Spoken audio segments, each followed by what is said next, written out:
Défaite 1-0 à l'aller, les Parisiens savaient que la soirée allait être compliquée dans un Anfield chaud bouillant. Mais le PSG est monté d'un cran dans la gestion des émotions cette saison. Dès l'entame du match, Liverpool se projetait en avant et mettait la pression sur la défense francilienne.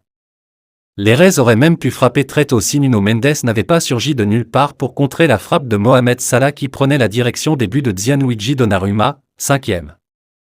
L'Égyptien revenait à la charge dans la foulée, mais manquait le cadre de quelques centimètres, 7e. Après une nouvelle frayeur, le PSG décidait enfin d'aller de l'avant et allait faire mouche très vite.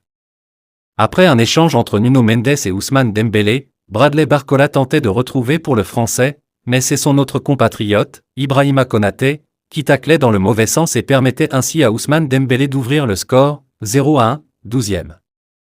Les Reds insistaient mais butaient toujours sur la défense à l'image de Nuno Mendes qui ne lâchait pas Salah d'une semelle.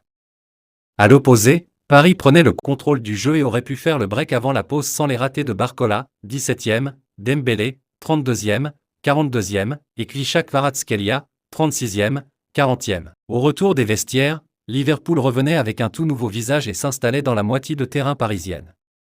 Une démarche qui semblait avoir porté ses fruits d'emblée avec le but de Dominique Szoboszlai, finalement invalidé pour un hors-jeu de Luis Diaz, 54e. Il fallait un grand Donnarumma pour empêcher les Reds d'asséner un autre coup de massue dans les dernières minutes comme sur le centre malicieux de Salah qui cherchait la tête de Luis Diaz, 85e. Des prolongations qui démarraient avec des Parisiens qui ont retrouvé leur explosivité. Après une tête de Lucas Beraldo, entré à la place de Marquinhos, qui passait près des buts d'Alisson, 92e, Désiré Doué prenait sa chance mais voyait sa tentative fuir également le cadre de quelques millimètres, 94e. C'est finalement au tir au but que la qualification allait se jouer. À cet exercice, c'est le PSG qui s'en sort vainqueur avec 4 tirs contre un seul pour Liverpool.